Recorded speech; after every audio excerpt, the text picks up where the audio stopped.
Hi friends, ഇന്ന് കാസർഗോഡ് ജില്ലയെ കുറിച്ചാണ്. ജില്ലകളിലൂടെ നമ്മൾ എങ്ങനെ സഞ്ചരിക്കുകയാണ്.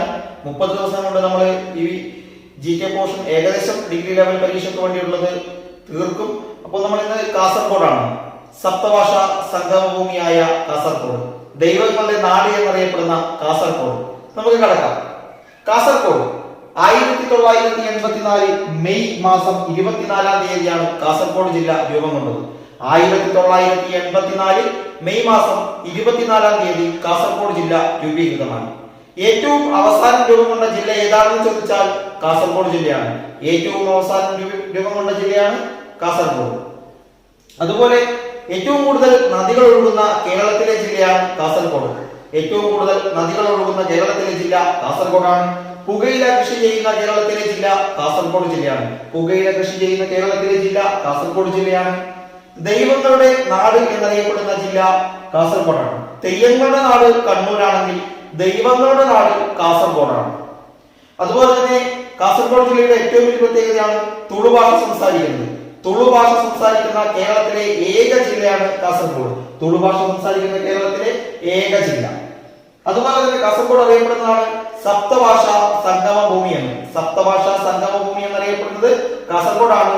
അവിടെ സംസാരിക്കുന്ന ഭാഷകൾ മലയാളം, കന്നഡ, തുളു, ബ്യാരി, കൊങ്കിണി, ഉറുദു, ഇംഗ്ലീഷ് ഇങ്ങനെയുള്ള ഭാഷകളാണ് അവിടെ സംസാരിക്കുന്നത്. മലയാളം, കന്നഡ, തുളു, ബ്യാരി, കൊങ്കിണി, ഉറുദു, ഇംഗ്ലീഷ് ഇത്രയും ഭാഷകളാണ് കാസർഗോഡ് ജില്ലയിൽ സംസാരിക്കുന്നത്. അതുപോലെ തന്നെ കാസർഗോഡ് ജില്ലയിൽ പ്രചാരത്തിലുള്ള കലാരൂപമാണ് യക്ഷഗാനം. യക്ഷഗാനമാണ് കാസർഗോഡ് ജില്ലയിലെ പ്രചാരത്തിലുള്ള കലാരൂപം എന്ന് പറയുന്നത്. അതിന്റെ മറ്റൊരു പേരാണ് ബായരാട്ടം. ബായരാട്ടം എന്നറിയപ്പെടുന്നത് യക്ഷഗാനം തന്നെയാണ്. ബായരാട്ടം എന്നറിയപ്പെടുന്നത് യക്ഷഗാനമാണ്. കർണാടകയുടെ കലാരൂപമാണ് യക്ഷഗാനം എന്ന് പറയുന്നത്. കർണാടകയുടെ കലാരൂപമാണ് യക്ഷഗാനം എന്നറിയപ്പെടുന്നത്. പാർത്തിസുബ. പാർത്തിസുബ എന്ന് പറയുന്ന വ്യക്തിയാണ് യക്ഷഗാനത്തിന്റെ ഉപജ്ഞാതാവ്. ഓർത്തോക്കുക, യക്ഷഗാനത്തിന്റെ ഉപജ്ഞാതാവ് ആരാണെന്ന് ചോദിച്ചാൽ പാർത്തിസുബ. അറിയപ്പെടുന്ന മറ്റൊരു പേരാണ് ബായലാട്ടം. മറ്റൊന്ന് സുരംഗക്കിണറുകൾ കാണപ്പെടുന്നത് കേരളത്തിൽ കാസർഗോഡ് ജില്ലയിലാണ്. കാസർഗോഡ് ജില്ലയിലാണ് സുരംഗക്കിണറുകൾ കാണപ്പെടുന്നത്. അതുപോലെ തന്നെ കഴിഞ്ഞ ക്ലാസ്സിൽ നമ്മൾ പഠിച്ചു ഇന്ത്യയിലെ ആദ്യത്തെ സമ്പൂർണ്ണ പ്രാഥമിക വിദ്യാഭ്യാസ ജില്ലയാണ് കണ്ണൂർ എന്ന്. ഇന്ത്യയിലെ ആദ്യത്തെ സമ്പൂർണ്ണ പ്രാഥമിക വിദ്യാഭ്യാസം. എന്നാൽ ഇന്ത്യയിലെ രണ്ടാമത്തെ സമ്പൂർണ്ണ പ്രാഥമിക വിദ്യാഭ്യാസ ജില്ല അത് കാസർഗോഡാണ്. ഇന്ത്യയിലെ രണ്ടാമത്തെ സമ്പൂർണ്ണ പ്രാഥമിക വിദ്യാഭ്യാസ ജില്ലയാണ് കാസർഗോഡ് എന്ന് പറയുന്നത്. അതുപോലെ തന്നെ ഇന്ത്യയിലെ പൂർണ്ണ രക്തദാന പഞ്ചായത്ത് ചോദിച്ചാൽ അത് മടിക്കൈയാണ്. അതുപോലെ തന്നെ കേരളത്തിലാദ്യത്തെ ജൈവ ഗ്രാമം കാസർഗോഡ് ജില്ലയിലെ പനത്തടിയാണ്. കാസർഗോഡ് ജില്ലയിലെ പനത്തടിയാണ് കേരളത്തിലാദ്യത്തെ ജൈവ ഗ്രാമം. ഇനി മറ്റൊന്ന് നിർമ്മൽ ഗ്രാമ പുരസ്കാരം നേടിയ കേരളത്തിലെ ആദ്യത്തെ പഞ്ചായത്ത് അത് പീലിക്കോടാണ്. നിർമ്മൽ ഗ്രാമ പുരസ്കാരം നേടിയ കേരളത്തിലെ ആദ്യത്തെ പഞ്ചായത്ത് ചോദിച്ചാൽ പീലിക്കോട്. പീലിക്കോട്. ഇനി ഇന്ത്യയിലെ ആദ്യത്തെ ഇ പേയ്മെന്റ് പഞ്ചായത്ത് ഒരു കാലത്ത് സ്ഥിരം PSC പരീക്ഷകളിൽ ചോദിച്ചിരുന്ന സ്ട്രാറ്റജിക്കാണ് അത് മഞ്ചേശ്വരമാണ് ഉത്തരം. ഇന്ത്യയിലെ ആദ്യത്തെ ഇ പേയ്മെന്റ് പഞ്ചായത്ത് മഞ്ചേശ്വരം. ഓർത്തോക്ക, ഇന്ത്യയിലെ ആദ്യ ഇ പേയ്മെന്റ് പഞ്ചായത്താണ് മഞ്ചേശ്വരം. ഇനി കേരളത്തിലെ ആദ്യ മനുഷ്യനിർമ്മിത വനം കരീംസ് ഫോറസ്റ്റ് ആണ്. കേരളത്തിലെ ആദ്യത്തെ മനുഷ്യനിർമ്മിത വനം ഏതാണെന്ന് ചോദിച്ചാൽ അത് കരീംസ് ഫോറസ്റ്റ് ആണ്. ഇന്ത്യയിലെ ആദ്യത്തെ ഫിലമെന്റ് രഹിത പഞ്ചായത്ത് അത് പീലിക്കോട്. ഇന്ത്യയിലെ ആദ്യത്തെ ഫിലമെന്റ് രഹിത പഞ്ചായത്ത് ചോദിച്ചാൽ പീലിക്കോട്. നിർമ്മൽ ഗ്രാമ പുരസ്കാരം നേടിയതും പീലിക്കോടാണ്.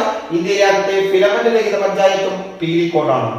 ഇനി കേരളത്തിലെ ആദ്യത്തെ ചെന്തങ്ങ് നഗരം. കേരളത്തിലെ ആദ്യത്തെ ചെന്തങ്ങ് നഗരം ഏതാണെന്ന് ചോദിച്ചാൽ നീലേശ്വരമാണ്. കാസർഗോഡിന്റെ സാംസ്കാരിക തലസ്ഥാനമായി അറിയപ്പെടുന്ന നീലേശ്വരമാണ് കേരളത്തിലെ ആദ്യത്തെ ചെന്തങ്ങ് നഗരം എന്നറിയപ്പെടുന്നത്. മറ്റൊന്ന് കേരളത്തിന്റെ വടക്കേയറ്റത്തെ നദി. പരീക്ഷകളിലെ സ്ഥിരം ചോദ്യങ്ങളിൽ ഒന്നാണ് കേരളത്തിന്റെ വടക്കേയറ്റത്തെ നദി ഏതാണെന്ന് ചോദിച്ചാൽ അത് മഞ്ചേശ്വരമാണ്. കേരളത്തിലെ ഏറ്റവും ചെറിയ നദി ഏതാണെന്ന് ചോദിച്ചാൽ ഉത്തരം മഞ്ചേശ്വരമാണ്. കേരളത്തിലെ ഏറ്റവും ചെറിയ നദി മഞ്ചേശ്വരമാണ്. വടക്കേ അറ്റത്തെ സ്ഥിതി ചെയ്യുന്ന കേരളത്തിലെ നദി ചോദിച്ചാൽ ഉത്തരം മഞ്ചേശ്വരമാണ്. മഞ്ചേശ്വരം നദിയാണ് കേരളത്തിലെ ഏറ്റവും ചെറിയ നദി. ബാലേപ്പൂണി കുന്നുകളിൽ നിന്നാണ് മഞ്ചേശ്വരം നദി ഉത്ഭവിക്കുന്നത്. ബാലേപ്പൂണി കുന്നുകളിൽ നിന്ന് ഉത്ഭവിക്കുന്ന മഞ്ചേശ്വരം നദി ഉപ്പളക്കായലിലാണ് പതിക്കുന്നത്. ഉപ്പളക്കായലിലാണ് പതിക്കുന്നത്. ഈ ഉപ്പളക്കായലിന് മറ്റൊരു പ്രത്യേകതയുണ്ട്. കേരളത്തിന്റെ വടക്കേറ്റത്തെ കായൽ ഏതാണെന്ന് ചോദിച്ചാൽ അത് ഉപ്പളക്കായലാണ്. കേരളത്തിന്റെ വടക്കേറ്റത്തെ കായൽ ഏതാണെന്ന് ചോദിച്ചാൽ അത് ഉപ്പളക്കായലാണ്. ഇനി കേരളത്തിലെ ഏറ്റവും വലിയ കോട്ട അത് ബേക്കൽ കോട്ടയാണ്. കേരളത്തിലെ ഏറ്റവും വലിയ കോട്ട ബേക്കൽ കോട്ടയാണ്. ശിവപ്പ നായിക്കാണ് ബേക്കൽ കോട്ട സ്ഥാപിച്ചത്. ശിവപ്പ നായിക്കാണ്, ഇക്കേരി രാജവംശത്തിലെ ശിവപ്പ നായിക്കാണ് ബേക്കൽ കോട്ട സ്ഥാപിച്ചത്. ഇനി കേരളത്തിന്റെ വടക്കേറ്റത്തെ ഗ്രാമം അത് തലപ്പാടിയാണ്. ഒരു ഇമ്പോർട്ടന്റ് ആയിട്ടുള്ളതാണ് കേരളത്തിലെ ഏറ്റവും വടക്കേറ്റത്തെ ഗ്രാമം തലപ്പാടി. PSC പരീക്ഷകളിൽ ചോദിക്കുന്നുണ്ട്, ഇനിയും ചോദിക്കാം. കാരണം ഇപ്പോൾ നമ്മുടെ ടെസ്റ്റ് ഒക്കെ ആയിട്ട് തലപ്പാടി മേഖലയിൽ സംഘർഷം രൂക്ഷമായി കൊണ്ടിരിക്കുന്നത്. അതുകൊണ്ട് തന്നെ അത് ചോദിക്കാം. കേരളത്തിന്റെ അതിർത്തി അല്ലെങ്കിൽ വടക്കേറ്റത്തെ ഗ്രാമം എന്ന് ചോദിച്ചാൽ അത് തലപ്പാടിയാണ്, തലപ്പാടി.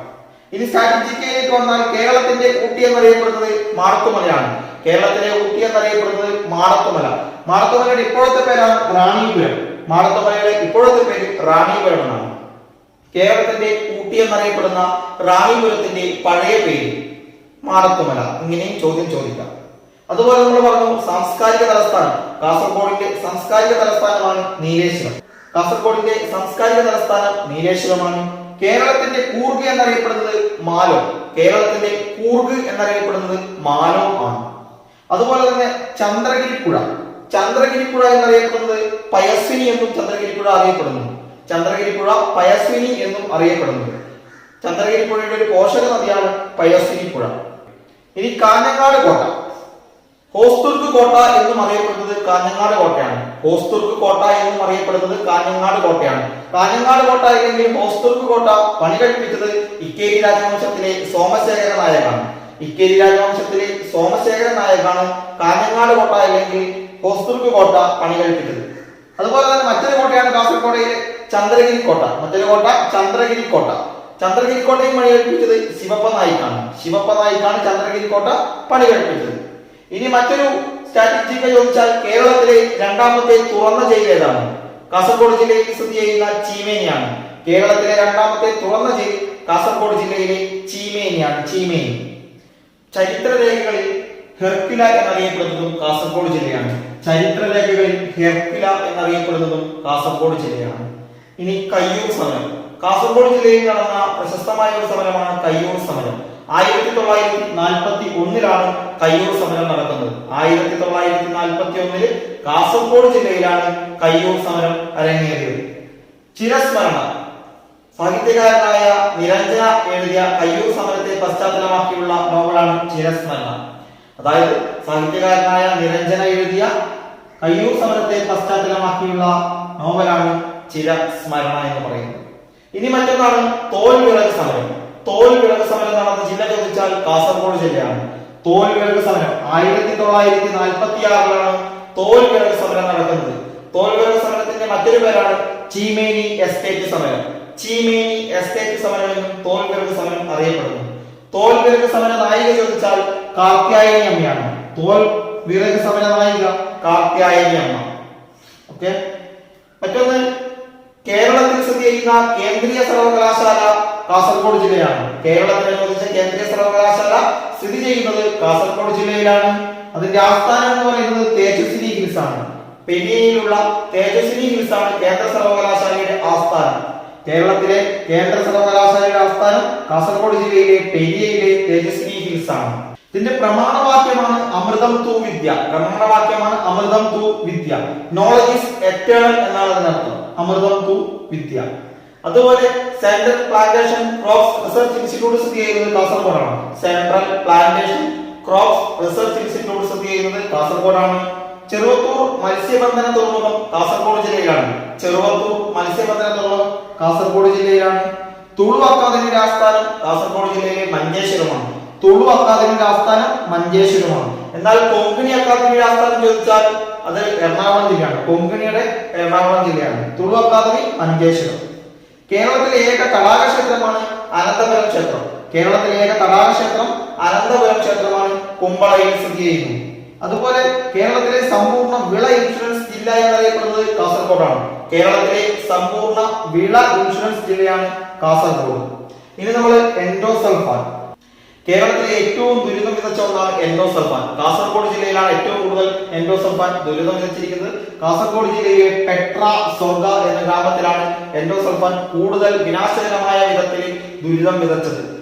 പെട്ര സ്വർഗ എന്ന് പറയുന്ന സ്ഥലത്ത്. ഈ എൻഡോസൾഫാന്റെ മറ്റൊരു പേരാണ് ബെൻസോപ്പിൻ, എൻഡോസൽ, പാരിസൾഫാൻ, ഫേസൽ, തിയോഡാൻ, തിയോനെക്സ് എന്നിങ്ങനെ. ബെൻസോപ്പിൻ, എൻഡോസൽ, പാരിസൾഫാൻ, ഫേസർ, തിയോഡാൻ, തിയോനെക്സ് എന്നിവ എൻഡോസൾഫാന്റെ മറ്റൊരു പേരാണ്. എൻഡോസൾഫാൻ സമരനായികയുടെ പേര് ചോദിച്ചാൽ ലീല കുമാരിയമ്മ. എൻഡോസൾഫാൻ സമരനായികയാണ് ലീല കുമാരിയമ്മ. അതുപോലെ എൻഡോസൾഫാൻ ദുരിതത്തെ കുറിച്ച് ഒരു നോവൽ എഴുതിയിട്ടുണ്ട് എൻ മകജെ എന്ന പേരിൽ. എൻ മകജെ എന്ന പേരിൽ ഒരു നോവൽ എഴുതിയത് അംബികാസുധൻ മങ്ങാടാണ്. അംബികാസുധൻ മങ്ങാടാണ് എൻ മകജെ എന്ന പേരിൽ നോവൽ എഴുതിയത്. അതുപോലെ എൻഡോസൾഫാൻ ദുരിതബാധിതരെ പുനരധിവസിപ്പിക്കാനുള്ള പദ്ധതി ചോദിച്ചാൽ സ്നേഹസ്വാതന്ത്ര്യം. എൻഡോസൾഫാൻ ദുരിതബാധിതരെ പുനരധിവസിപ്പിക്കാനുള്ള കേരള സർക്കാരിന്റെ പദ്ധതിയാണ് സ്നേഹസ്വാതന്ത്ര്യം. എന്നാൽ ആ പുനരധിവാസ ഗ്രാമം അറിയപ്പെടുന്നത് മൂളിയാറാണ്. അതായത് എൻഡോസൾഫാൻ ദുരിതബാധിതരെ പുനരധിവസിപ്പിക്കുന്ന ഗ്രാമം മൂളിയാറാണ്. മൂളിയാർ. എൻഡോസൾഫാൻ ദുരിതത്തെ കുറിച്ച് അന്വേഷിക്കാൻ കേന്ദ്ര സർക്കാർ നിയോഗിച്ചത് CD മായി കമ്മീഷനാണ്. CD മായി കമ്മീഷൻ കേന്ദ്ര സർക്കാർ നിയോഗിച്ച എൻഡോസൾഫാൻ ദുരിതബാധിതത്തെ കുറിച്ചുള്ള അന്വേഷണ കമ്മീഷനാണ് CD മായി കമ്മീഷൻ. അതുപോലെ കേരള സർക്കാർ നിയോഗിച്ച എൻഡോസൾഫാൻ ദുരിതബാധിതത്തെ കുറിച്ച് അന്വേഷിക്കാൻ നിയമിച്ച കമ്മീഷൻ C അച്യുതൻ കമ്മീഷനാണ്. എൻഡോസൾഫാൻ ദുരിതത്തെ കുറിച്ച് കേരള സർക്കാർ അന്വേഷിക്കാൻ നിയമിച്ച കമ്മീഷൻ ചോദിച്ചാൽ C അച്യുതൻ കമ്മീഷൻ. ഇനി M ഉമേഷ് റാവു. പല പരീക്ഷകളിലും സ്റ്റാറ്റിക് GK ആയി വന്ന ചോദ്യമാണ് M ഉമേഷ് റാവു. കേരള നിയമസഭയുടെ ചരിത്രത്തിൽ ആദ്യമായി എതിരില്ലാതെ തിരഞ്ഞെടുക്കപ്പെട്ട വ്യക്തിയാണ് M ഉമേഷ് റാവു. കേരള നിയമസഭയുടെ ചരിത്രത്തിൽ ആദ്യമായി എതിരില്ലാതെ തിരഞ്ഞെടുക്കപ്പെട്ട ഏക വ്യക്തി M ഉമേഷ് റാവു ആണ്. ഒന്നാം കേരള നിയമസഭയിൽ ആദ്യമായി തിരഞ്ഞെടുക്കപ്പെട്ട വ്യക്തി M ഉമേഷ് റാവു ആണ്. അതുപോലെ ഒന്നാം കേരള നിയമസഭയിൽ നീലേശ്വരത്ത് നിന്ന് മത്സരിച്ചത് EMS ആണ്. EMS ആണ് നീലേശ്വരത്ത് നിന്ന് മത്സരിച്ചത്. അന്ന് നീലേശ്വരം ദ്വയാന്ത മണ്ഡലമായിരുന്നു. EMSന്റെ കൂടെ മത്സരിച്ചത് കല്ലളൻ വൈദ്യൻ എന്നാണ്. കല്ലളൻ വൈദ്യൻ ഒരു സംവരണ സീറ്റ് ആയിരുന്നു. അതിൽ കല്ലളൻ വൈദ്യരാണ് മത്സരിച്ചത്. അപ്പോ EMSന്റെ കൂടെ നീലേശ്വരത്ത് മത്സരിച്ചത് കല്ലളൻ വൈദ്യരാണ്. അതൊരു സംവരണ സീറ്റ് ആയിരുന്നു. അതുപോലെ ഒന്നാം ലോക്സഭയിലേക്ക് AKG മത്സരിച്ചത് കാസർഗോഡ് മണ്ഡലത്തിൽ നിന്നാണ്. ഒന്നാം ലോക്സഭയിലേക്ക് AKG മത്സരിച്ചത് കാസർഗോഡ് മണ്ഡലത്തിൽ നിന്നാണ്. അതുപോലെ തന്നെ കേരളത്തിലെ ആദ്യത്തെ EPSC ഓഫീസ് സ്ഥിതി ചെയ്യുന്നത് കാസർഗോഡ് ജില്ലയിലാണ്. കേരളത്തിലെ ആദ്യത്തെ EPSC ഓഫീസ് സ്ഥിതി ചെയ്യുന്നത് കാസർഗോഡ് ജില്ലയിലാണ്. കേരളത്തിൽ ആദ്യമായി ടെലിമെഡിസിൻ സംവിധാനം ആരംഭിച്ചത് കാസർഗോഡ് ജില്ലയിലാണ്. കേരളത്തിലെ റബ്ബർ ചെക്ക് ഡാമുകൾ നിലവിൽ വരുന്നത് കാസർഗോഡ് ജില്ലയിലാണ്. അതുപോലെ തന്നെ കറണ്ടായി ചോദിക്കാൻ സാധ്യതയുള്ള ഒന്നാണ് കേരളത്തിലെ ആദ്യത്തെ ഗുരുവായൂർ സത്യാഗ്രഹ സ്മാരകം. കേരളത്തിലെ ആദ്യത്തെ ഗുരുവായൂർ സത്യാഗ്രഹ സ്മാരകം അത് കാസർഗോഡ് ജില്ലയിലെ ചെമ്മട്ടം വയലിലാണ് നിലവിൽ വന്നത്. കാസർഗോഡ് ജില്ലയിലെ ചെമ്മട്ടം വയൽ. അതുപോലെ തന്നെ പത്തായം എന്ന പേരിൽ കാർഷിക സംസ്കൃതി മ്യൂസിയം നിലവിൽ വന്നത് കാസർഗോഡ് ജില്ലയിലാണ്. പത്തായം എന്ന പേരിൽ കാർഷിക സംസ്കൃതി മ്യൂസിയം നിലവിൽ വന്നത് കാസർഗോഡ് ജില്ലയിലാണ്.